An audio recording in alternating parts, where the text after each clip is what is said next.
Primeiro, o bolsonarismo é uma tragédia, do ponto de vista político e do ponto de vista civilizacional. Fascistas eu não quero que sentem ao meu lado. E não quero que me respeitem. No dia que os fascistas me respeitarem, eu me mudei. Não quero respeito de fascista. É alguém que eu respeito bastante quanto ser humano, quanto amigo, e sei que ele tem essa relação recíproca comigo. O que não significa dizer que a gente não discute, que a gente não diverge, que a gente não debate. Você tem uma ideia, meu pai é um cidadão que foi preso e torturado nos anos 50, preso e torturado nos anos 60, preso e torturado nos anos 70, pelo simples fato de fazer parte do Partido Comunista, de pensar diferente, né, da ordem estabelecida pelo poder vigente. Ele me fez a surpresa: você vai ser secretário da Educação. Eu confesso, eu fiquei, Kátia, assustado. Eu pego meu filho e coloco na escola pública, não tem problema nenhum, mas eu estou tirando a vaga de alguém, de uma dona de casa. Mas para mim não basta mais essa dignidade, eu quero a dignidade dos outros homens e mulheres negras, brancos, azuis, pretos, amarelos.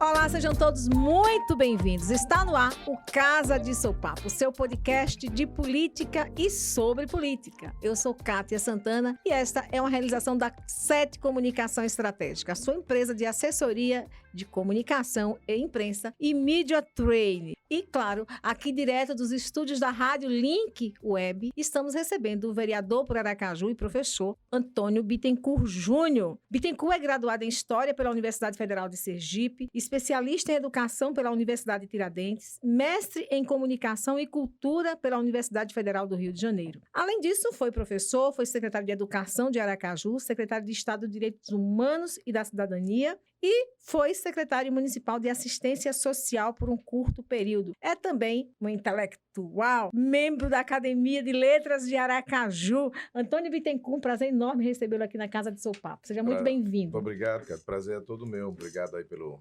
convite. É sempre uma satisfação poder encontrar a jornalista. Sua ex-aluna. Minha ex-aluna. Sua melhor ex-aluna. Extraordinária. Aluna da Antropologia Cultural. Antropologia Cultural. Sei tudo de antropologia, sabe, né? Também, estou à sua disposição. Quem é Bittencourt? De onde você vem? Eu fiz agora no dia 26 de janeiro 54 anos, obviamente que a aparência é de 30 e poucos, sim, né? Sou filho de Antônio Bittencourt e Dona Maria Ivanete de Andrade Bittencourt. Meu pai é um senhor de 97 anos, fará 98 anos agora no dia 21 de maio. Minha mãe, uma senhora que faleceu no finalzinho do ano passado, com 95 anos. Sou irmão de Carlos Andrade Bittencourt, de Carmen Bittencourt, Rafael Bittencourt, Áurea Bittencourt, casado com Fernanda, pai de Antônio Neto e Rafaela Bittencourt. Nascido e criado ali no bairro Industrial, estudei no colégio uma escola chamada Educandário Jardim do Senhor, estudei lá no Castelo Branco, bairro Industrial, colégio Ateneu, depois ganhei uma bolsa atleta, fui jogar no Visão, estudar no Visão, entro na Universidade Federal de Sergipe, é nesse universo que eu me abraço com a política, né? E depois veio perceber também a influência do meu pai, que era um É isso militante. Que eu ia falar. Seu pai militante do PCB, PCB e PCdoB depois, né? Meu pai era do PCB. Meu pai entrou numa época no partido que só tinha um partido, na verdade. Meu pai, como falei, é um homem de 98 anos, portanto, ele entrou no partido na década de 40. E na década de 40, que teve aí eleições e a formação de uma chapa, de uma bancada comunista no Congresso Nacional muito representativa, dentre eles Jorge Amado, Marighella. Meu pai falava sempre da relação dele com Marighella, de fazer campanha para Marighella, no período que Marighella foi candidato a deputado federal. Portanto, foi dirigente do Partido Comunista aqui em Sergipe, era do Partido Comunista na Bahia e veio para cá por conta foi, na verdade, transferido para Sergipe por conta das ações do partido lá, na Rede Ferroviária Federal, e foi dirigente aqui do movimento dos ferroviários, né? Portanto, sim, quando eu olho para trás, eu vejo que muito do que eu sou, do ponto de vista político, é da influência do meu pai, da trajetória de estar vivenciando ali, mesmo sem ainda entender o que era bem aquilo, sim, do convívio com figuras, né, como o Lídio da Cocada, como Manuel Vicente, como Careca, como Seu Eugênio, como o próprio pai do Milton Coelho, com o próprio Milton Coelho, com uma série de figuras que formam a história, a memória do Partido Comunista. E que viveram essa militância intensamente, muito, né? Intensamente, que sofreram todas as violências, né? Que, infelizmente, ao longo desse período, você tem uma ideia, meu pai é um cidadão que foi preso e torturado nos anos 50, preso e torturado nos anos 60, preso e torturado nos anos 70, pelo simples fato de fazer parte do Partido Comunista, de pensar diferente, né, da ordem estabelecida pelo poder vigente. Você militou no movimento estudantil na Universidade Federal de Uhum. Sergipe, Uhum. né? Vendo nesse viés aí. Aliás, a sua militância sempre foi no sentido muito progressista, muito Uhum. nessa caminhada muito Sim, progressista. eu entro na universidade em 1987, em 88 eu já estou militando no movimento estudantil, entro numa chamada corrente de viração do movimento estudantil, que era ligada ao PCdoB. Em 1990 eu já sou presidente do Diretório Central dos Estudantes. Você me conhece, eu sou naturalmente tímido, né? Se eu puder entrar mudo e sair calado, eu entro Sim. mudo e sair calado. Mas as opções que eu fiz pela vida de ser professor e de entrar no mundo da política me impõem a necessidade de conversar, dialogar, de discutir, de negociar, né? De falar com as pessoas. E, portanto, a universidade foi uma grande escola para mim. Essa figura muito tímida que entra na universidade, sai de lá, líder do movimento estudantil, presidindo o Diretório Central dos Estudantes, numa época que o Diretório Central dos Estudantes era chamado para todas as grandes discussões, né, no estado de Sergipe, que as discussões do movimento estudantil estavam para além das discussões apenas no eixo restrito da universidade. Mas a gente estava discutindo os problemas do Brasil e do mundo. E certamente tinha uma menor relação com as questões os envolvimentos, não questões, mas o envolvimento de líderes dentro dos gabinetes de poder. Não, nós tínhamos uma relação, sempre teve uma relação muito Sim. direta com o partido, eu particularmente com o PCdoB, mas não era, sob o ponto de vista, por exemplo, eu chegava na universidade de manhã, saía de noite, eu praticamente morava na universidade. Agora, diferente de algumas coisas que têm acontecido, eu não era um militante bancado por nenhum Pronto, político, essa é a questão. nem bancado por nenhum partido. Essa é a questão. Eu não estava ali recebendo dinheiro. Que é o que nós vemos de muito ninguém. hoje. Infelizmente, existem alguns movimentos dessa natureza. Não é todo mundo, Sim, mas claro. alguns, vez por outra, é muito isso, né? Você coopta uma liderança, sob o ponto de vista dos interesses eleitorais de Sim. ambas as partes e a partir de uma benesse, sob o ponto de vista de trabalho, econômica e tal, e que não era isso, né? E o quanto isso atrapalha, de fato, o propósito maior do movimento, não só o estudante, mas o movimento de forma geral? Eu acho que tudo que você envolve critérios que não são de natureza política e ideológica acaba embotando o verdadeiro sentido da prática política, que é tentar interferir a partir das suas ideias, a partir do que você entende de mundo, a partir da sua percepção da necessidade de mudar a realidade. Quando você coloca que os critérios são outros, eu estou a defender quem me dá mais, portanto, isso tudo da ideologia, isso tudo da ideia, isso tudo dessa inspiração com vistas a mudar a realidade, que o papel da política é isso, o papel da política é intervir na realidade a fim de mudar para melhor a realidade. Eu acho que isso tudo cai por terra, porque o cara acaba olhando apenas ali o interesse imediato de natureza financeira. Infelizmente, sobre muitos aspectos, a gente tem vivido um tempo que esse interesse financeiro imediato tem permeado muitas ações da Perfeito. política. Do movimento estudantil, que é uma forma de fazer política, para a política partidária eletiva. Como é que se deu? Pronto, eu já, quando eu entro na universidade, eu faço parte da chamada corrente de viração do movimento estudantil, que era, digamos assim, uma tendência do movimento estudantil que tem em todo o Brasil, que dirigia a UNE, que dirigia o Diretório Centrais dos Estudantes do Brasil afora, e que era ligado ao PCdoB. Portanto, eu me aproximo ali do pessoal do PCdoB, figuras, né, que são amigos muito caros até hoje, e me filio no PCdoB. Milito no PCdoB já a partir de 1980 e 89, por aí, 88, 89. Fiquei no PCdoB até o ano passado, né? Sim. Com muita... Quero falar sobre isso daqui a pouco. com muita Mas eu alegria. quando é então. que você entra para a política partidária? Quando é que decide mudar a chave e diz, não, agora eu quero disputar um mandato? Não, em 2012. Em 2012, eu fui convidado, em 2011, pelo prefeito Eduardo Nogueira para assumir a Secretaria Municipal de Educação.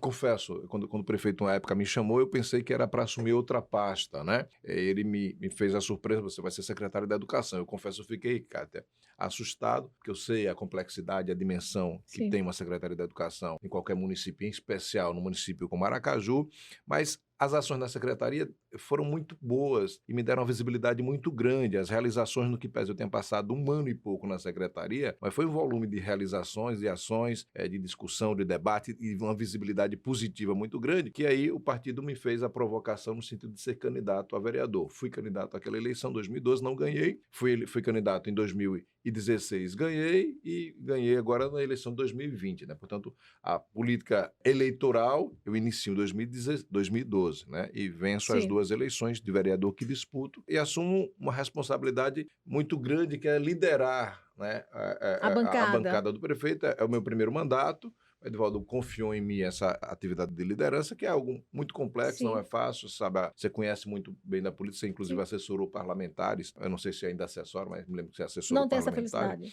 felicidade. Não tem felicidade os parlamentares de tê-la como assessora. é um universo de muita disputa, de muitas questões, e o líder é aquele que fica sempre mediando os interesses tanto dos parlamentares quanto do executivo e recebe as demandas da sociedade no sentido de fazer a interlocução com esses universos, né?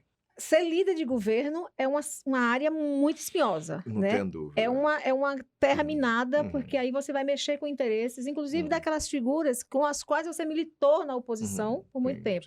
Como é que foi essa relação com a oposição? Você agora governista vindo de uma prática progressista. Como é que foi isso? Primeiro, foi uma relação muito respeitosa e reciprocamente respeitosa, né? Os movimentos sociais que têm um papel extraordinário de reivindicar, de cobrar, de pressionar para que o máximo possível chegue da idealização que se estabelece o movimento, faz o papel legítimo. Mas esses movimentos também sabem da minha trajetória, sabem da minha história, sabem de onde vim, e eu faço questão de dizer isso. E sempre mantivemos uma relação muito, muito franca, né? E acho que, em muitos momentos, ajudei muito esses movimentos. E lhe digo, Kátia, em alguns momentos, eu ajudei tanto que eles nem sabem que eu ajudei, porque às vezes a circunstância de líder faz com que determinados acontecimentos eu não traga para mim, traga para aquele que eu represento a liderança naquele momento. Portanto, tem coisas que aconteceram nas administrações da Edivaldo que eu tenho um papel muito expressivo no sentido de que aquilo de positivo tenha acontecido, mas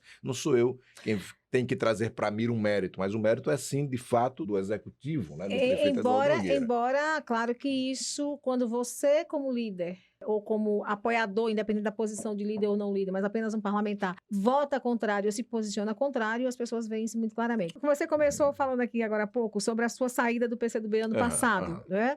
Claro que, nesse momento, o PCdoB foi praticamente desmontado, ficando... O prefeito Edivaldo Nogueira foi para o PDT, levou todos os líderes praticamente, e o partido ficou meio que solto lá, com a Ivânia tentando sobreviver e tentando manter o partido vivo. Essa decisão do PDT, de ir para o PDT, foi uma forma de salvar-se politicamente ou foi uma outra estratégia? Olha, primeiro, reafirmar aqui o meu respeito, a minha gratidão pela história, pela contribuição que o PCdoB deu na minha formação. Eu fico sempre brincando, às vezes enquanto os vereadores erram lá, o partido do PCdoB diz, não, tá errado não, fique tranquilo, pode me considerar um comunista no PDT. Não há problema nisso. Eu saí porque, de fato, havia uma contradição muito evidente ali. A federação tem lá o Partido dos Trabalhadores e que ela ia caminhar. Só para a gente contextualizar, a federação é uma união de partidos, exatamente, né, que o PCdoB está nela. Isso, não é uma coligação, né? É um grupo de partidos. Que precisa vigorar ao menos por 4 anos com alinhamento político eleitoral. Isso, com partidos às vezes de forma diversa. Nesses 4 anos. Isso. Portanto, o PCdoB se aliou com o PT e com o PV. E havia, naquele momento, uma relação muito de indisposição política em relação ao PT e a base que hoje eu faço parte. Portanto, para mim seria uma contradição muito grande no processo eleitoral que se encerrou recentemente, que fez o Fábio Mitidieri governador, estar ali o líder do prefeito numa federação que majoritariamente faz uma relação de oposição ao prefeito, excetuando ali o PCdoB, o PT, que é majoritário, ele fazia oposição ao prefeito, e ficaria essa contradição. E eu, dentro da federação, tendo um papel destacado de pedir voto para o Fábio Mitidieri, como assim eu fiz. Portanto, era um pouco dessa contradição. Mas tem com o PCdoB uma relação respeitosíssima, fraterna, camarada, não teve nenhum problema de natureza, digamos assim, mais conceitual, mais grave. Mas você concorda que houve um desmonte do partido com a saída de todos vocês? Edivaldo não fez nenhum movimento de chamar, né, os nomes do PCdoB para vir para cá. Edivaldo não fez. Aí sai do PCdoB de nomes que foram da direção um dia, sai Alisson, que eu lembro assim, de direção mais, digamos assim, mais orgânica, mais participativa do partido. Eu militei no PCdoB por mais de 30 anos. Sim. Né? Todo dia que se milita no partido por mais de 30 anos. A minha saída, é claro, provoca, assim, dentro do partido, um complicador, né? Mas nada que o partido também, com homens e mulheres ali muito valorosos, não possam participar de um processo eleitoral, disputar, vencer e revigorar aquele partido que é tão importante para o Brasil. Perfeito. Voltando ainda para a questão do PCdoB, o partido não fez nenhum vereador, assim como como você foi candidato a deputado na última eleição e Uhum. também não logrou êxito. Você Uhum. considera que essa mudança de agremiação e mudança de posicionamento, de certa forma, político, né? Porque você vai para a base do governo praticamente e apoia o governo, o PDT está nesse alinhamento, gerou prejuízo de ordem e capilaridade eleitoral? Sob o ponto de vista, primeiro, a eleição que eu fiz de deputado foi uma eleição sui generis. Eu não tinha qualquer planejamento no sentido de ser candidato a deputado federal. Inclusive, muito próximo do processo eleitoral, eu manifestei o meu apoio ao candidato Luiz Roberto, levei amigos que sempre votaram em mim, entidades próximas a mim, de amigos, e levei para votar em Luiz Roberto, né? Eis que, às vésperas da convenção, eu sou chamado pelo partido e disse, tem que você poderia dar uma contribuição aqui no sentido, e assim o fiz, e confesso, não foi uma coisa que estava planejada ou que eu fiz da melhor forma possível, porque o tempo não deu isso, portanto ele não representa, de fato, o que eu poderia ter de capilaridade eleitoral se eu tivesse em condições, digamos, normais, ter feito uma né, campanha, ter estruturado, planejado. pensado, planejado. Eu repito, eu levei lideranças que têm relação política comigo, eu levei para votar no outro candidato, né? Sim. Porque eu não sabia que ia ser candidato, eu não pretendia ser candidato. Mas é isso, é da política. Portanto, acho que toda eleição, mesmo sendo eleito ou não sendo eleito, quem tiver um pouquinho de inteligência aprende com ela, aprende para a próxima, né? Aprende para a seguinte. Além disso, tem a coisa do exército. É grupo, tá no exército. Também, né? é isso, vai, né? Vai é um pouco disso. Às vezes luta, a gente vai para uma relação que objetivamente é de sacrifício do ponto de vista pessoal, de modo a atender e fortalecer o sentimento de grupo, né? Perfeito. Ainda dentro do PDT, vocês estão num partido que até outrora, grande parte dele fazia parte da base do governo do ex-presidente Bolsonaro. Tinha aí o Ciro na contramão, mas grande parte da bancada federal estava na base de apoio de Bolsonaro. E está no mesmo partido sendo vocês, hoje, aliados do governo Lula e contrários a tudo que o bolsonarismo fez no país. Como é que dá para se sentir confortável com tudo isso? Olha, primeiro, o bolsonarismo é uma tragédia, do ponto de vista político e do ponto de vista civilizacional. A capacidade destrutiva expressada, materializada, não só a capacidade, mas a ação destrutiva que o Bolsonaro impetrou no Brasil é algo da ordem do indescritível, que nós teremos muito tempo ainda para voltar às condições, né, que ele recebeu o Brasil, sob os mais diversos aspectos, né? Alguém que disse o que ele disse e ser alçado à condição de líder maior no campo da política administrativa do Brasil é algo da ordem do absurdo. Por outro lado, Cátia, eu chego no PDT 2022, o partido já está completamente aliado em uma relação absolutamente de oposição, tendo o Ciro Gomes como uma figura referencial e um crítico dos mais assertivos, né, contra a política de desmantelo mas nesse mesmo 22 que você chega no PDT, existiam lá as figuras estratégicas no governo Bolsonaro, como o Flávio Nogueira, o Eduardo Bismarck, o Alex Santana, que estavam ali defendendo duramente. Que eu nem sei se estão mais pelo partido, né? Mas estão ainda hoje. Eu confesso que eu não sei, mas não tenho enxergado esses ares, digamos, conservadores, autoritários ou bolsonaristas. Pelo contrário, né? Eu acho que o PDT pegou um sopro aí dado por Ciro, se reposicionou e é o partido de Brizola, né? É o partido de figuras importantes, Abdias Nascimento, né? Em algum momento mudou esse padrão ideológico, mas depois voltou a se reposicionar. Não tenho dúvida disso, né? É o partido da Cir Ribeiro, que eu acho que eu não utilizei o texto dele na sua disciplina, não. Eu utilizava o texto da Cir Ribeiro na disciplina Realidade Brasileira. Em especial um texto chamado Povo Brasileiro. Verdade. Eu acho que você aplicou alguma coisa nesse sentido. Aplicou. Desde que você entrou na política, né, como deputado, como vereador e como líder do governo, você segue religiosamente as orientações do prefeito Edivaldo Nogueira. Olha, religiosamente, acho que é uma palavra muito forte, né? É muito forte, dá uma dimensão de natureza espiritual, né, para além da racionalidade. Não, eu digo seguir assim, o que ele orienta como... Primeiro é o seguinte, a política, a minha relação com o Edivaldo Nogueira, todo mundo sabe, tem mais de 30 anos, e é uma relação de recíproco respeito e para além das dimensões de natureza meramente política. É alguém que eu respeito bastante quanto ser humano, quanto amigo, e sei que ele tem essa relação recíproca comigo. O que não significa dizer que a gente não discute, que a gente não diverge, que a gente não debate. Só que eu sou o líder dele na Câmara, né? Sim. Às vezes as discussões, os embates, as divergências acontecem em determinado plano, a gente entra no consenso e o que eu expresso acerca dele, o que ele expressa acerca de mim é o consenso dessa relação, que sobretudo é uma relação fraterna. Agora eu sou líder dele. Na hora que eu for para a Câmara apresentar um discurso em oposição a ele, eu preciso ter, digamos, a hombridade de dizer, Edivaldo, eu não posso mais ser seu líder para aquilo. Líder é para conduzir as questões naquele parlamento de modo a atender o interesse do executivo, que eu entendo que tem sido interesses muito legítimos, E que tem às feito uma vezes grande administração. às vezes vai de encontro ao que é interesse da sociedade, dos movimentos, das classes trabalhadoras. Porque, Cátia, a política real, né?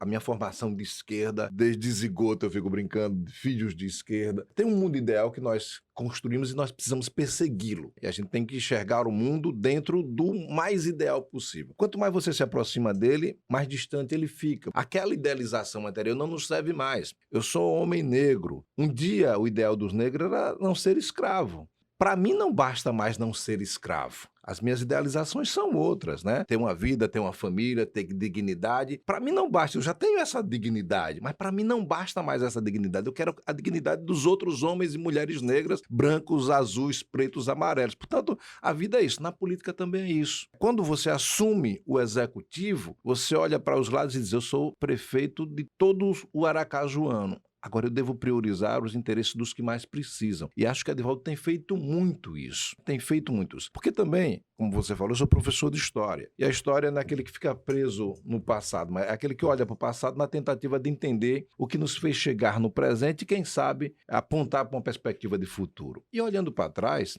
a gente vê uma administração que o Edivaldo pegou com 2 folhas sem ser pagas. Merenda escolar, com 3 meses sem ser pago, escolas paradas. Aliás, essa história de sempre encontrar resquícios, né, não pagos de gestão é uma prática, infelizmente, comum, né? E que, em geral, quem assume não traz a Mas luz. não tão desastrosa quanto a Edivaldo pegou. Edivaldo pegou uma administração para pagar no outro dia 840 milhões de reais, Cátia. 840 milhões de reais é quase a metade do orçamento. É muito dinheiro. A Secretaria da Educação pegou uma dívida de previdência superior a, me parece que 30 milhões de reais. A cidade estava tomada por lixo. Eu não estou dizendo isso, eu estou dizendo isso para a gente entender o processo. A Edivaldo não deve mais nada desses 840 milhões. Você já imaginou? Esses 840 milhões que foi utilizado para pagar dívida recebida tivesse disponível para utilizar no desenvolvimento da cidade? Portanto, é isso. Eu acho que ele faz, eu tenho certeza que ele faz uma extraordinária, muito bem avaliado, e o critério maior da avaliação foi a sua reeleição, né? A população teve a oportunidade de dizer, não, Edivaldo não me interessa mais. Sim. Já tem 3 mandatos, mas a população do Edivaldo me interessa. Ele tem 3 mandatos, fez esse aqui maravilhosamente, eu vou dar mais um crédito a ele e acho que ele está fazendo um grande mandato. Portanto, ser líder é uma situação complexa, complicada, mas eu me orgulho muito porque eu estou sendo líder de uma administração. Deixa eu parafrasear aqui alguém que abraça sem apertar. Como é? Aperta sem abraçar. Professora, e dizer que você está me abraçando. Vamos lá. Você está me apertando sem me abraçar. Vamos lá. Você, como líder, votou e defendeu o reajuste do IPTU, que foi na campanha de Edivaldo, foi um dos pontos que ele dizia assim, vou revogar. Na prática, ele não revogou, ele apenas reescalonou, né? 5% ao ano e mais inflação, que deu a mesma coisa, só que de forma reescalonada. Também votou a favor da cobrança do direito de laje, que até então não se cobrava em Aracaju. Como é que isso ecoa na população? Não. Deixa eu só pegar mais precisamente essa questão do IPTU, que foi algo muito grave. Olha, a administração passada fez o seguinte, nós vamos ter aumento anual de ordem de 20%. Sim.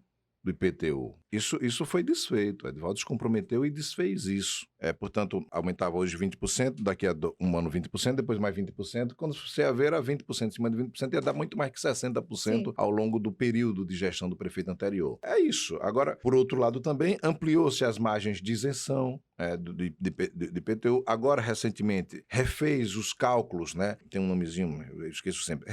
Refez os cálculos para a tabela do IPTU. Um percentual expressivo teve redução de IPTU. E, por outro lado, também dizer o seguinte, o IPTU tem a legitimidade, a administração tem a legitimidade do IPTU na medida em que ele, muito objetivamente, está refletindo na melhoria da condição de vida da população. Uma coisa é uma administração que cobra o IPTU, seja ele o mais caro ou não possível, mas que aquilo não se reverte em melhoria da qualidade de vida ou da oferta do serviço. Só para pontuar uma coisa, que nós nos conhecemos na sala de aula, eu sou um professor. Quem tiver, Cátia, oportunidade, vá visitar as escolas da rede pública municipal que estão sendo entregues, que foram feitas na administração do prefeito Edivaldo Nogueira e agora é dirigida pelo queridíssimo e competente Ricardo Nascimento Abreu, em quem manda aqui um abraço. Quem tiver curiosidade, vá lá, fale com a diretora. Diretora, eu sou aqui jornalista tal, vim aqui visitar essa escola. A senhora poderia me mostrar? Eu tenho um filho chamado Antônio Bittencourt Neto, que é lindo, parece a mãe, né? Ele estuda numa escola excelente, excelente, e eu tenho a vantagem de atravessar a rua, ele está na escola, né? A escola que meu filho estuda, atualmente a escola particular, sob o ponto de vista material, a da gurizada lá do 17 de março que foi entregue agora, ou da gurizada do Augusto Franco, não deve nada. Por que você não bota na escola pública? Não, porque eu vou tirar mais uma vaga de quem precisa, Cátia. Porque não deveria ser o censo. Concretamente, se a saúde funciona muito bem, a saúde pública, se a escola pública funciona muito bem, se o transporte público funciona muito bem, não seria normal que todos os políticos usassem esse serviço? Seria normal que todo mundo utilizasse, mas infelizmente não é tão bem assim. Sim. Agora, nesse aspecto da escola, nós temos déficit de vaga. Seria de minha parte uma hipocrisia dizer, olha, eu posso pagar a escola do meu filho, eu pago a escola do meu filho. Eu tenho o luxo de atravessar a rua e estar na escola. Mas na medida que eu, Antônio Bittencourt, que sou vereador, que sou professor da rede pública, que sou professor da universidade, que tenho a esposa que trabalha também, eu pego meu filho e coloco na escola pública, não tem problema nenhum. Mas eu estou tirando a vaga de alguém, de uma dona de casa ou de alguém que trabalha, alguém da periferia, alguém que trabalha exaustivamente, que não tem a menor condição de pagar uma vaga na escola particular, eu estarei, no mínimo, fazendo isso. Me permita, eu não vou citar nome, mas um dia desse, eu vi uma figura do campo da política sentado no restaurante Padre Pedro, comendo no restaurante Padre Pedro. Como que aquilo fosse um grande acontecimento. E saiu com a caminhonete. De humildade, né, de fraternidade. Não, ele está tirando a comida de alguém que não tem dinheiro para pagar. É para fazer politicagem. Pronto, é isso, entendeu? Eu acho que se eu fizesse isso, eu estaria... É como que eu estivesse no Padre Pedro, comendo a comida do Padre Pedro. Chegou de caminhonete com o motorista. Eu não sei o carro que ele estava, não sei nem se é o mesmo que você está pensando aí. Chegou de caminhonete com o motorista, parou no carro do Padre Pedro para almoçar. Na minha avaliação, um ato de, sei lá, como diz hoje que está famoso, o cara quer lacrar, né? Quer fazer uma lacração. Aí vai lá, ele na verdade ele está tirando o prato. As urnas mostraram. Que é o prato é uma quantidade X por dia, e ele e uns amigos que estavam ali tiraram Y daquela quantidade de X. Portanto, algumas pessoas que precisavam comer porque não tinham o que comer, deixaram talvez de comer naquele dia. Para a gente concluir, outro assunto espinhoso, que é a parceria público-privada. O município de Aracaju já fez isso com o Nestor Piva. E eu queria saber, essa relação parceria público-privada é importante para a questão da gestão, para a questão da qualidade do serviço, dos resultados, mas do ponto de vista da economicidade, da transparência para a sociedade. Qual é a sua opinião? Eu diria que, sobretudo, do princípio da economicidade e da transparência é algo muito relevante. Os recursos que serão despendidos para que essa parceria possa se implementar, que ainda está em fase de estudos, de elaboração de projeto, não tem nada já formalizado, Cátia. O que existe são estudos, perspectivas nesse sentido. Sobretudo nesse aspecto, e aí me permita, eu não tenho ainda muito dado que eu pudesse dizer aqui valores, essa coisa toda para você, mas muito nesse aspecto da economicidade isso é muito real. Os recursos que serão gastos para montar essa estrutura médico-hospitalar na cidade de Aracaju com a parceria público-privada, ele é aquém do que se a prefeitura fosse estabelecer a formatação tradicional nesse sentido. E é uma prática que tem acontecido, e aí me permita, não tem sido nem esquerda nem direita, né? O presidente Lula, essa figura, esse fenômeno carismático e político do Brasil, foi um dos entusiastas, né, no sentido